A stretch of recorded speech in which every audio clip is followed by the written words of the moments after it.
My name is Jennifer Edmond. I am one of the directors of the DARIAH-EU.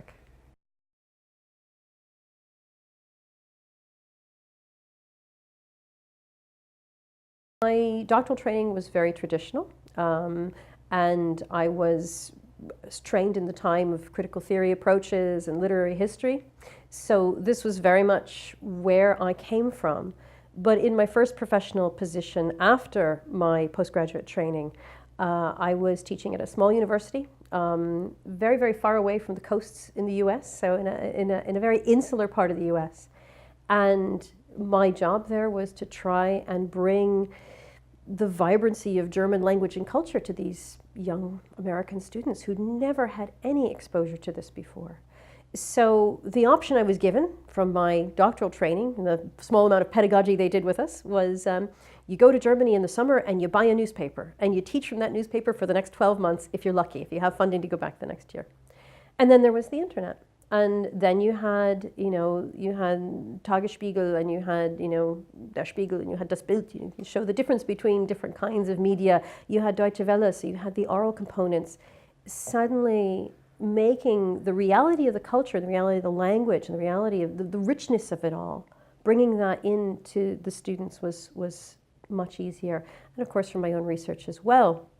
So when I made my next professional move, rather than staying in a standard academic position, I moved into essentially a tech supports position. And that was an incredible education in not just how you support researchers in the humanities, how you build technologies for them. I learned PHP, and I learned how to do Flash and all of these other things. But I learned a lot about how that kind of research and those kinds of technologies did and didn't mesh. So strangely enough, my next jump, which also looks like a jump away from something, was to do research strategy at Trinity College Dublin, where I still am today. But again, because the move towards technology became one of the central points around which we could strategize for the humanities. We couldn't do it too strongly. You couldn't do it all that way, but it was clearly transforming what was happening. And so that, again, became central to what I was doing. So as we built a research institute, and as I began to build a suite of European projects, I always found myself moving towards this question of what did it mean to provide a basis for the work that humanists wanted to do, and a basis that would not only go beyond their own ambitions for themselves. You'll hear humanists say they only need a pencil. That's not true. We need so much more. But that would actually help them to do the work they wanted to do, but also do it in a way that was visible, that was credible, that was able to connect with other disciplines, that was able to influence in ways that could help us articulate the importance of the humanities generally, not just humanities and technology.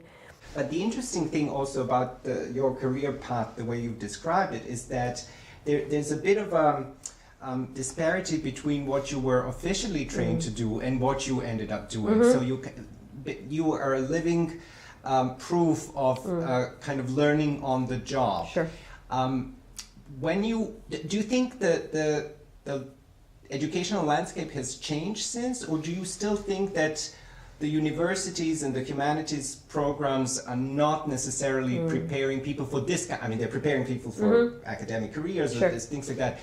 But where does the learning happen these days for the kind of things that you talked about? Well, I think every great researcher, and I'm not saying I'm a great researcher, but when you look at the great researchers, you have to get beyond what you were trained to do. And in some people, they do it in a way that is linear and progressive and incremental.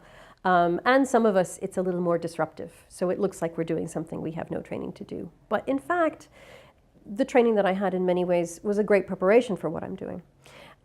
What's happening today, obviously, as more and more people make that leap. So we had the forerunners who wouldn't have had any training, even any access to the imagination for what technology could do for the humanities. So that first generation proved the super disruptive nature of what could be done.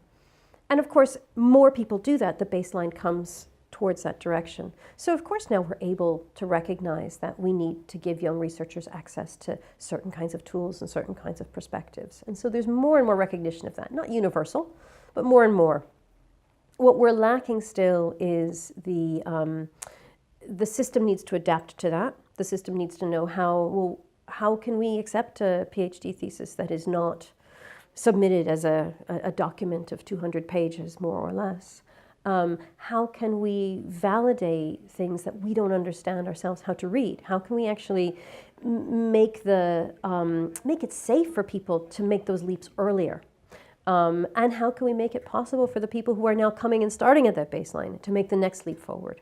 And what do you think then is the specific role that DARIAH could play in this process? What is DARIAH doing already? What could it be doing? What's your view on that? Well, DARIAH is supposed to, the problem with infrastructure is that if it works, it disappears. We don't get up in the morning and say how glad we are that the electricity is working and that there's water flowing from the tap. So we don't want in any way to feature the infrastructure as a great thing, because then it's too much at the center. It's the work that happens around it. So again, if we're talking about how the researchers are making the great leap and establishing a new baseline, DARIAH is about really putting that baseline into bricks and mortar, but not bricks and mortar, to bricks and mortar in the virtual sense, in the metaphorical sense. It's about making it possible so the next generation has a firm footing to start from a higher baseline. And that people who, and of course this doesn't happen, it's not like, okay, I've been trained and now I am where I'm going to stay. The great thing about humanities researchers is there's just that morning when they wake up and they realize, this sounds like the kind of thing technology can do. And it sounds like one of these superhero narratives. Oh, we need Superman. Well, we need, and when that moment comes, when they recognize that they have a quantitative problem, and they recognize it as a quantitative problem, then where do they turn? And that moment should be easy, just as the moment when the PhD student completes their thesis and says, right now I need to look for a job. That moment should be easier than it is. We can't send people out into the wilderness and say, go wander in the forest for 6 months and you will come back with your methodology. And I think that's what DARIAH really wants to do. We want to do it so that we can make it so people can have easy access to tools. They can find the tool they need. They don't need to have the colleague who already knows the tool. They need to have a sense of where those tools can be found and where they can find them in a contextualized way. It's not a list. It's not a website that they need. They need to know what the community and the context is. They need to be able to find training if they need to learn how to use something. They need to be able to find other people to work with. And that person isn't necessarily going to be in their professional association or in the office next door. So DARIAH can do that at a European level. And finally, they need to be able to find an environment that is ready for them. And one of the most important infrastructural things we do is try and prepare the policy environment so that there's a voice for the humanities there. Because so much of policy is set by the disciplines that have the ear, not just of industry, but in many ways of politics. The disciplines that can speak with one voice better than we can. We don't like that. We distrust that. And yet technology brings us together. So on aspects of things like open science, about career evaluation, about forms of scholarship, DARIAH can provide a real voice there and make it so that the next generation doesn't have to fight the fights that we're fighting.